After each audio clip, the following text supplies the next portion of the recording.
Oui, bonjour à tous.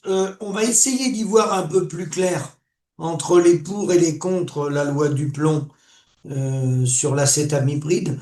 Je vais faire parler juste une personne pendant une bonne dizaine de minutes qui a fait un résumé, il vaut ce qu'il vaut, mais il permet de faire parler les hommes politiques, le positionnement qu'ils ont eu les uns les autres, certains hommes politiques, et je refais les commentaires derrière et je vous donne des notes un peu plus précises sur un peu les participations et qui finance ces groupes-là. Et si la pétition contre la loi Duplot produisait les mêmes effets que les applications avec lesquelles on scanne les codes-barres des produits? Pour les pétitionnaires, l'espoir est permis quand on sait que les Yucca et autres quels produits ont réussi à faire plier des industriels obligés de changer les ingrédients de leurs recettes. Les signataires peuvent donc espérer que la forte mobilisation en ligne va contraindre les parlementaires à revoir leurs copies ou du moins les forcera à en rediscuter. Car c'est le tube de l'été 2025, celui qu'on n'avait pas vu venir. Le nombre de signataires donne le tournis. Elle fait en effet un carton, cette pétition contre la loi Duplomb, mise en ligne sur le site de l'Assemblée. Regardez comment le compteur est rapidement monté en flèche.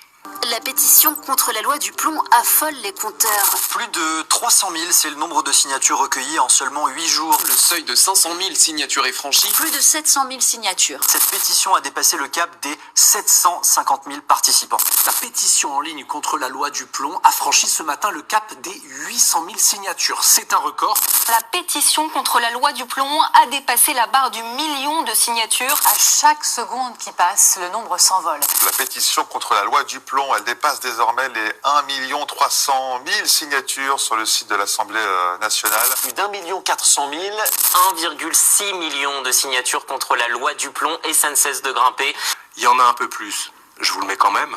La loi Duplomb et cette pétition qui va s'approcher petit à petit des 2 millions de signatures. 2 millions de signatures. Au football, la VAR, V-A-R, c'est l'assistance vidéo à l'arbitrage. Et aux médias, la VAR, c'est la vérification de la parole politique. Dans ce nouvel épisode, on va scanner ce qui a été dit sur cette loi pas très écolo-friendly. C'est parti. Les principaux reproches contre la loi Duplot sont qu'elle autorise à nouveau un pesticide controversé, l'acétamipride. C'est un néonicotinoïde suspecté d'être nocif pour la biodiversité et la santé humaine. Après un parcours chaotique à l'Assemblée, cette loi adoptée début juillet facilite aussi la construction de méga-bassines et des bâtiments pour l'élevage industriel. Tout pour plaire à la FNSEA et aux partisans de l'agriculture intensive. Mais la Confédération paysanne, la Ligue contre le cancer ainsi qu'une vingtaine de sociétés savantes contestent le bien fondé de cette loi. Et ce qui est frappant, vous allez le voir, c'est que pour défendre la loi du plomb, ces partisans reprennent les mêmes arguments dénigrant les applications qui évaluent les biens de consommation. Et les opposants à la loi tiennent le même discours que les personnes qui plébiscitent le recours aux applis. Avant de voir ça, rappelons d'abord comment ces applis fonctionnent. C'est devenu une habitude pour 16 millions de Français. Vérifier la composition des produits en scannant leur code barre grâce à une application. Elle décrypte instantanément tous les ingrédients et leur impact sur la santé. Ce soda sans sucre, et on se rend compte, par exemple, qu'ici, il y a une note rouge du fait de la présence d'un colorant suspecté d'être cancérogène. C'est un produit qui comporte énormément d'additifs, dont des additifs nocifs. Parmi les 300 additifs autorisés en France, l'UFC Que Choisir estime que plus d'un quart peuvent présenter des risques de cancer ou de perturbations endocriniennes, d'où l'intérêt d'être bien informé. Et une bonne information sur ce que l'on consomme permet de faire pression sur l'industrie agroalimentaire, mais aussi sur les marques de cosmétiques qui doivent désormais tenir compte de la vigilance de leur clientèle, même si elles ont parfois un peu de mal à le reconnaître. Certains fabricants sont conscients du pouvoir de ces lanceurs d'alerte 2.0. Je pense que c'est important d'y faire attention et ça aide les acteurs à essayer de se dire on va modifier certains éléments dans notre liste d'ingrédients. Mieux vaudrait donc revoir ces recettes que risquer de perdre des parts de marché. On va maintenant comparer les arguments des uns et des autres concernant le pesticide potentiellement dangereux. Du côté des partisans de la loi du plomb, comme chez les industriels qui utilisent des additifs controversés, on s'abrite derrière l'argument de la légalité. C'est peut-être mauvais pour la santé et la biodiversité, mais c'est légal. Regardez comment l'industrie agroalimentaire tient le même discours que le président de la FNSEA. Du côté des géants de l'agroalimentaire, ce genre d'application fait grincer des dents. Dans cette usine, des crèmes dessert qui contiennent un additif controversé a été mal noté. Ce qui me gêne en fait, c'est qu'une personne ou un petit groupe de personnes s'affranchit d'un avis qui a été rendu par un collectif scientifique. Ça veut dire qu'en gros, ce qui est autorisé par la réglementation européenne est balayé par ce petit groupe de personnes. C'est un produit qui fait l'objet d'une homologation européenne. Il est utilisé partout. Et voilà, c'est simple, on préfère donner la priorité au profit plutôt qu'à la santé. Dans le camp d'en face, évidemment, c'est le discours inverse que l'on tient. Leur préoccupation, c'est le principe de précaution. Chez Yuka comme à l'INSERM, ce sont les données scientifiquement établies qu'on privilégie. Sur les additifs, on se base sur l'état de la science et l'état des recherches à ce jour pour qualifier chaque additif en fonction d'un niveau de dangerosité. Il y a un certain nombre d'études qui montrent, comme chez les insectes, des effets qui sont des effets neurotoxiques, donc une toxicité sur le système nerveux, le cerveau. Les néonicotinoïdes, certains ont été associés à des pertes de points de QI chez les enfants exposés in utero, des risques du trouble des spectres autistiques. Cet argumentaire scientifique est balayé par l'autre camp. Vous allez voir le représentant des industriels de la charcuterie contester la nocivité, pourtant scientifiquement démontrée, des nitrites dans le jambon ou le saucisson. Et dans la même veine, je vous laisse découvrir comment Julien Audoul, du Rassemblement national, parle des opposants à la loi du plomb. Il en dit beaucoup de mal, regardez. On demandait à Yuka de ne pas considérer que les nitrites et les nitrates étaient des substances dangereuses. Que ce produit, ce pesticide n'est pas nocif, ce produit d'ailleurs qui est utilisé dans tous les pays de l'Union européenne. Tous les pays du monde autorisent les nitrites et les nitrates. Parce que la pétition qui a été proposée contre cette loi du plomb est une pétition qui est truffée de mensonges. Et en plus, on leur demandait de cesser ce lien automatique avec une pétition qui demandait l'interdiction totale de ces additifs. Parce que la pétition est instrumentalisée par les réseaux d'extrême gauche qui, eux, veulent la mort de l'agriculture française. Pour enfoncer le clou, Audoul va tenter de faire vibrer la fibre sociale qui sommeillerait en lui, tout en montrant qu'au RN aussi, le sens de la hiérarchie fait passer le business agricole avant la santé humaine et environnementale. Ce serait surtout une erreur de ne pas soutenir nos agriculteurs qui attendent aujourd'hui d'être renforcés, qui attendent de pouvoir vivre de leur métier. Je rappelle qu'il y a un quart des agriculteurs qui vivent sous le seuil de pauvreté. Il y a un agriculteur qui se suicide tous les 2 jours en France. Ce n'est pas acceptable. Ce qui ne paraît pas acceptable en réalité, c'est d'instrumentaliser le suicide chez les agriculteurs face caméra, tout en se moquant du suicide des paysans en dehors des plateaux télé, comme l'a fait Julien Audoul lors d'une réunion avec ses amis du RN. Julien Audoul ironise sur le suicide d'un éleveur pendu dans son hangar. Alors nous nous sommes procuré cet enregistrement. Voici ce qu'ils disent. Jacques Ricardetti, l'agriculteur qui se pend au fêtage de son hangar, a-t-il laissé une trace? S'est-il pissé dessus? Julien Audoul, est-ce que la corde était française? L'agriculteur qui se pend au fêtage de son hangar. Ça, c'est... Ouais. Voilà. Peut-il avoir une trace? S'agit de pisser dessus? Est-ce que la corde était française? Des traits d'humour évidemment très choquants dans un pays où le malaise agricole est si profond. Verdict de la VAR, Julien Audoul mérite un carton jaune. On va reprendre le jeu des ressemblances en comparant maintenant ce que disait le chef des charcutiers sur les nitrites et nitrates dans la nourriture, qui s'affiche en rouge dans les applis car ce sont des substances reconnues comme cancérogènes. Vous allez voir qu'il emploie exactement les mêmes formulations rassurantes, mais totalement fausses, que le sénateur Laurent Duplon, l'auteur de la fameuse loi qui porte son nom. Est-ce que vous, personnellement, vous pensez que les nitrites et les nitrates sont dangereux ou pas? Alors je pense qu'aux doses utilisées et recommandées, ils ne sont pas dangereux. L'acétamipride utilisée dans les conditions préconisées n'est ni dangereuse pour la santé humaine, ni pour l'environnement. C'est la porte-parole de la directrice générale de la santé européenne qui le dit. Et cet argument, le sénateur Duplon va le répéter encore et encore pour répondre aux pétitionnaires qui demandent l'abrogation de sa loi. Regardez ce qu'a dit la porte-parole de la DG Santé, la porte-parole de la Direction Générale de la Santé. Une interview faite par François de Rugy, ancien ministre de l'Environnement. Interviewé par François de Rugy, ancien ministre de l'Environnement.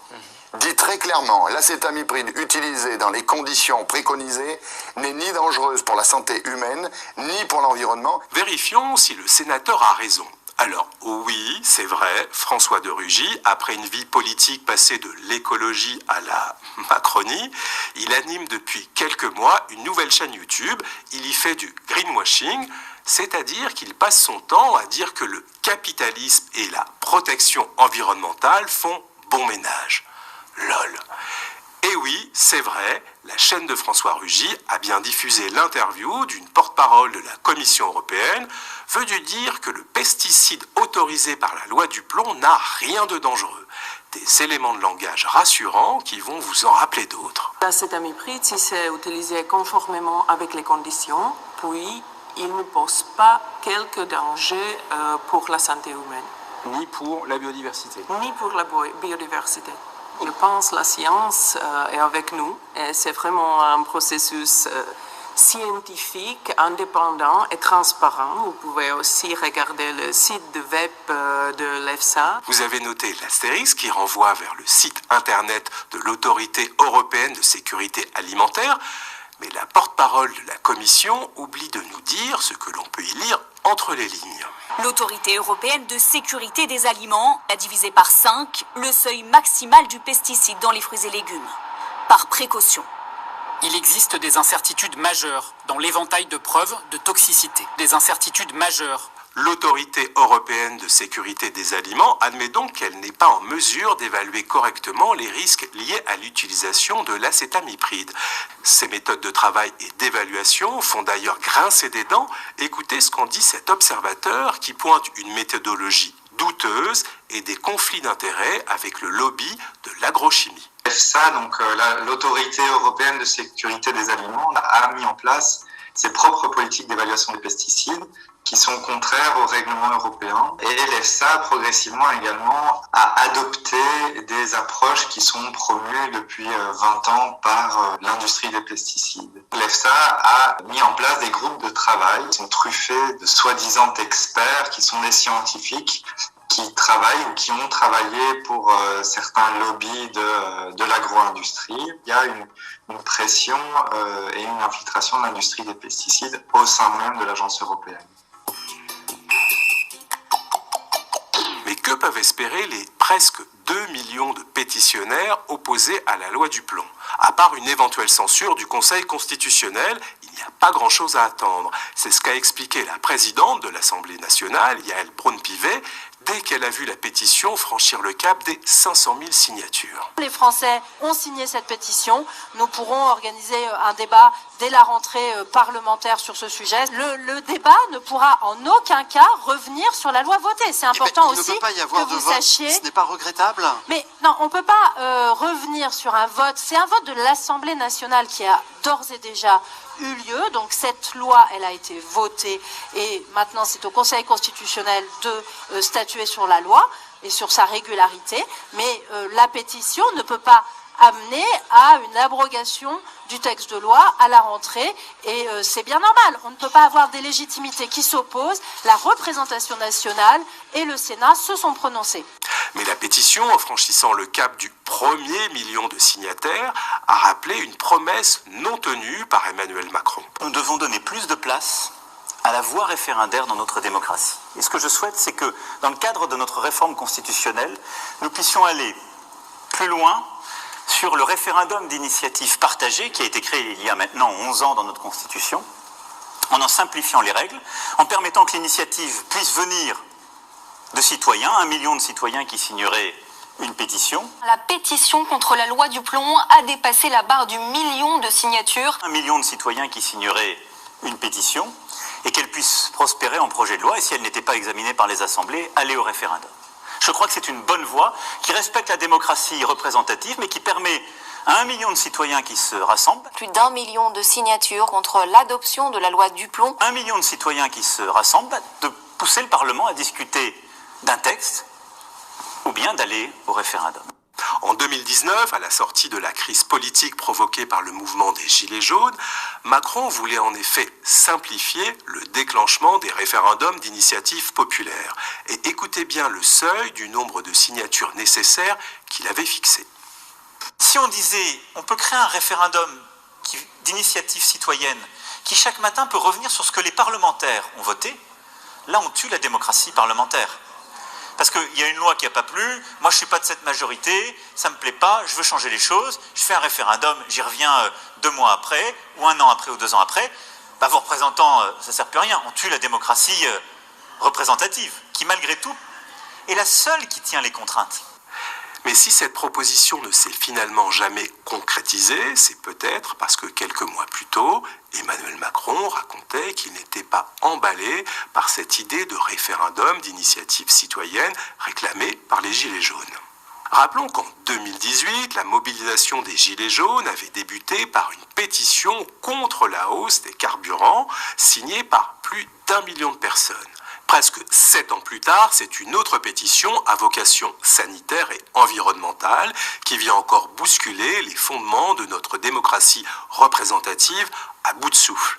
L'aspiration des Français à davantage de démocratie directe ne se dément pas, elle prend même de l'ampleur. La génération qui aime scanner les produits avant de les acheter semble avoir évalué de la même façon le contenu de la loi Duplomb en lui attribuant un très mauvais score. Mais si cette mobilisation citoyenne parvenait en bout de course à faire abroger la loi, ce qui serait quand même une bonne nouvelle, le camp des progressistes ne devrait pas pour autant se réjouir trop vite dans cette période où les idées réactionnaires dominent le débat public. Une victoire sanitaire et démocratique ne doit pas faire oublier la bataille culturelle et idéologique qui reste à mener. Voilà, c'est terminé. Merci d'avoir suivi ce nouvel épisode de la VAR Politique. Dites-nous ce que vous en avez pensé en laissant un commentaire. Likez si vous avez aimé. Donc vous avez entendu cet intervenant qui a un peu pesé le pour et le contre, qui essaye de trouver des arguments. Alors moi j'en ai vu beaucoup d'autres, il y a beaucoup de citations. J'ai bien aimé la loi du plomb, ces agriculteurs sont contre. On prend beaucoup de risques avec la santé. Donc, vu les volumes concernés, vu le nombre de personnes concernées, je crois qu'on peut trouver d'autres solutions, un peu comme les zones auprès des maisons d'habitation ou auprès des écoles. Il suffit tout simplement d'indemniser l'agriculteur à la hauteur qui lui convient et il n'est pas obligé du tout d'implanter des cultures à cet endroit-là. On a la solution, à condition que l'agriculteur, et on a les moyens de le faire, on le fait dans d'autres domaines, lui, il va gagner plus de marge nette chaque année assurée sans s'embêter à faire la culture auprès des écoles. Ça, on sait le faire. Ce que j'ai bien aimé, c'est trouver un équilibre entre rentabilité et préservation de l'environnement. Quand je vois le débat actuel, j'ai l'impression qu'on va plus en arrière qu'en avant. C'est des citations. On va un peu vers une industrialisation de l'agriculture, mais ça, on y va depuis longtemps. Et ce, dans tous les pays et dans d'autres pays, encore beaucoup plus que nous. On n'est pas les pires, si on peut dire, dans le domaine. La loi ne répond pas aux besoins des agriculteurs qui étaient descendus dans la rue. Bien sûr que non, parce que les agriculteurs étaient descendus dans la rue pour le revenu, mais pas pour ça. Je ne vois pas l'intérêt de faire de très gros rendements si on n'a pas une qualité environnementale qui l'accompagne. Et puis les suicides des paysans sans revenus. Donc les gens ne voient pas l'intérêt. Alors, un petit mot sur quand même quelques organismes. Il faut bien savoir que derrière le COPA-COGECA, qui est le regroupement des 27 FNSEA en Europe, Bayer et le COPA-COGECA, une interaction via le lobbying et les politiques agricoles. Défense du modèle agro-industriel. Donc la FNSEA au niveau européen. Qui s'appelle le COPA-COGECA. Le COPA, c'est les 27 FNSEA et le COGECA, c'est le regroupement de toutes les coopératives en Europe qui sont détenues par des gens de la FNSEA. Alors c'est le groupe Avril, c'est InVivo, c'est Agrial, c'est la Cavac, c'est Terrena, c'est Terreo, je vais pas toutes les citer. Bon, sachant qu'InVivo, ça représente plus de 200, ça regroupe plus de 200 grosses coopératives, et là, c'est une force de frappe terrible. Le COPA-COGECA a souvent pris position contre des mesures restrictives sur les pesticides, comme la stratégie Farm to Fork, craignant une réduction drastique qui nuise à la compétitivité des agriculteurs européens. L'organisation s'est notamment opposée à l'interdiction ou à la réduction de l'usage du glyphosate, soutenant les positions défendues par l'entreprise Bayer, ou Syngenta ou BASF. Donc pour la FNSEA, pour le COPA-COGECA, FNSEA européenne, il faut continuer de produire plus. Il faut laisser les phytosanitaires se mettre en place, parce que pour eux, ce qui compte, c'est l'acte de production. Et sur ce plan-là, ils ont raison, parce que eux, de la façon dont ils l'exposent, pour eux, produire en France, produire en Europe, l'acte de production, qui dit acte de production, dit business. Qui dit business, dit dividende pour tout l'agroalimentaire et tout le secteur qui tourne autour. Il n'y a pas que l'agroalimentaire, il y a tout le secteur marchand. Et ça fait tourner en même temps le secteur tertiaire. Tout le complexe administratif vit grâce à tout ça, à l'acte de production. C'est pour ça que vous remarquerez qu'il y a des gens maintenant qui gardent leur exploitation à la retraite ou qui les mettent dans le nom de leurs enfants et qui sont ce qu'on appelle en roue libre, qui font un peu de production, mais pas plus que ça. Et ben ceux-là, ils vont chercher à les embêter parce qu'ils vont vouloir qu'ils produisent, qu'ils fassent de la culture pour faire tourner l'agro-business. C'est tout. Faut pas chercher d'autres explications. Alors, synthèse de lien entre le COPA-COGECA et Bayer. Bon, les relations, c'est le lobbying agricole et la politique réglementaire européenne.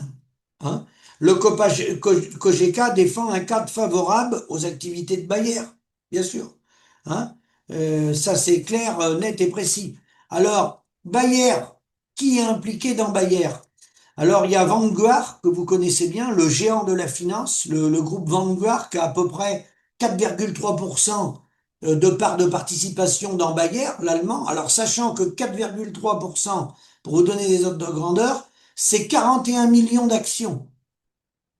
Vous voyez, nous, on est 2 millions, pour ceux qui ont voté, 2 millions à voter la pétition. Là, on parle de 41 millions d'actions. 4,3% du capital. BlackRock, ils ont 7%. Vous voyez, et donc, alors, BlackRock, Vanguard, vous avez KKR, qui est pas directement là-dedans, KKR, Kronberg, Kravitz, Roberts, qui est dans nos financements de nos coopératives, qui travaillent chez nous avec InVivo et tout ça. Alors eux, la partie Bayer, diabète, ils ont vendu à KKR cette société-là. KKR l'a financé via sa société Panasonic Hitler. Voilà. En 2000, il y a 4-5 ans. Environ 4-5 ans. Donc, ces grands groupes-là, qu'ils soient BlackRock ou Vanguard, par exemple, exercent potentiellement une influence lors des votes en Assemblée générale sur les décisions stratégiques affectant l'ensemble du groupe, y compris les questions environnementales, les litiges liés au glyphosate ou les innovations en agrochimie.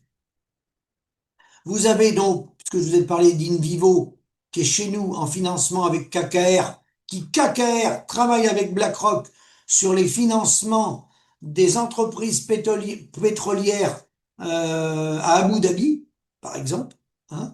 Donc, InVivo et Bayer sont concurrents, vous allez rigoler, sont concurrents et partenaires à la fois. InVivo commercialise, InVivo le géant aux mains des gens de la FNSEA, commercialise via son réseau immense des coopératives, partout, des produits chimiques de Bayer, tout en promouvant des alternatives. Eux, ils veulent vendre des phytos plutôt génériques, du biocontrôle. Donc il n'y a pas de lien capitalistique direct, mais une relation commerciale forte. Voilà. Leur collaboration commerciale croisée s'inscrit dans un contexte de pression réglementaire croissante, mais aussi d'évolution vers des pratiques agricoles plus durables. Voilà. Donc ils travaillent ensemble. Et pour ce qui est de BlackRock, eh ben BlackRock peut exercer également comme Vanguard une influence sur les décisions globales de Bayer, y compris les activités phytosanitaires, mais cela dans le cadre plus large de sa détention au sein du groupe. Voilà. Alors donc c'est ça les rapports de force, sachant que ça ne répond en rien, comme je vous l'ai dit, aux revenus des agriculteurs, d'accord? Parce que ça concerne un nombre d'agriculteurs sur un certain nombre de produits, hein, par exemple la betterave ou la noisette. Il serait intéressant de voir l'impact que ça, comment on peut répondre à ces questions-là, comment on peut l'interdire. Si on fait le choix de l'interdire, il faut qu'on soit cohérent sur les importations. Hein. Il y a tout un débat amené là-dessus. Combien ça concerne de personnes? Est-ce qu'on peut les indemniser? Et être ferme sur nos décisions, faire un pas de l'avant vers une politique de santé publique et minimiser les risques. C'est des décisions politiques. Sachant que ça ne changera pas le revenu des paysans. Et là, je prends date. On se rappelle à la fin de l'année. On se rappelle l'année prochaine. On refait le point dans 2 ans. Vous verrez que le revenu des agriculteurs ne va pas s'améliorer puisqu'on ne veut pas changer le modèle. Et là, on lance le débat là-dessus. Donc, on est invité, on y répond au débat. Mais moi, je vais vous dire, bon, d'un pays à l'autre, on n'a pas la même fiscalité. On n'a pas les mêmes règles, hors phytosanitaire. On n'a pas les mêmes règles forcément administratives. On n'a pas la même fiscalité via l'impôt. On est sur les États-Unis, vous savez le prix du SMIC net en France, ou brut, 1801 €. Aux États-Unis, c'est en dollars, pour comparer c'est plus simple. Hein. En dollars, on va de 2,7 $ de l'heure chez certains travailleurs aux États-Unis. Là, je parle de l'agricole. Ça peut être de 9 à 11, mais ça peut être 2,7 pour certaines tâches. Au Japon, de 6 à 7 $ de l'heure. Vous voyez, par rapport à nous. Regardez par rapport à nous. La Chine, de 7 à 8. Le Maroc, moins d'un dollar de l'heure. 0,9. D'où l'histoire des fruits et légumes que je vous ai parlé. C'est pas les pesticides qu'on fait tomber les fruits et légumes en France. C'est ça, là, ce que je viens de vous dire. La main-d'œuvre au Maroc, moins d'un dollar de l'heure, plus la fiscalité, plus l'aspect après tertiaire, qui n'est pas le même que nous. Parce que nous, on a des gens pour réfléchir à ce qu'on va faire, pour créer des nouveaux textes et pour se créer du boulot. Nous, on a un secteur tertiaire qui n'est plus en adéquation avec notre activité agricole. En plus. Alors, vous voyez, moins d'un dollar de l'heure, ça peut pas coller. L'Inde, pareil, autour d'un dollar de l'heure. L'Argentine, pareil, autour d'un dollar de l'heure. On parle de 275 € par mois. En Ukraine, on parle de 191 € par mois. Donc, je vous rappelle, pour conclure, que les géants allemands de la chimie qui produisent ces molécules, hein, ils les envoient à travers le monde. Nous, on les a interdits toute une partie en Europe. Certaines sont interdites en Europe, mais eux, ils les vendent ailleurs. Donc, comme on importe de la nourriture, on reçoit ça dans nos assiettes, ce qu'on n'utilise pas en Europe. Et après, il y a celle qu'on parle, qu'on n'utilise pas en France, mais qui est utilisée ailleurs. Et pareil, sur les produits importés, par exemple le Mercosur, on va récupérer ça, bien sûr, chez nous, puisque eux, ils vont l'utiliser chez eux. Hein, et les animaux, là-bas, au Brésil, sont nourris par une société du groupe Avril, où est Arnaud Rousseau. Donc, vous voyez que les politiques ne sont pas du tout à la hauteur. Soit on prend des mesures et on les applique à tout le monde ou à personne, ou si un groupe de pays ne veut pas les appliquer, on laisse pas rentrer les importations. Et on a une cohérence. Et ça veut dire qu'on protège notre marché intérieur sur la betterave et sur la noisette. C'est des décisions politiques qui existent dans d'autres domaines. Il y a des domaines qui sont protégés. La culture, en France, n'est pas rentrée dans l'OMC. Il y a des choses qui ont été protégées, et nous, pas. Alors nous, ça part dans des débats interminables, et la finalité de tout ça, c'est que le paysan, il continue de se suicider et qu'on n'a pas de revenus. Donc bonne réflexion et à bientôt.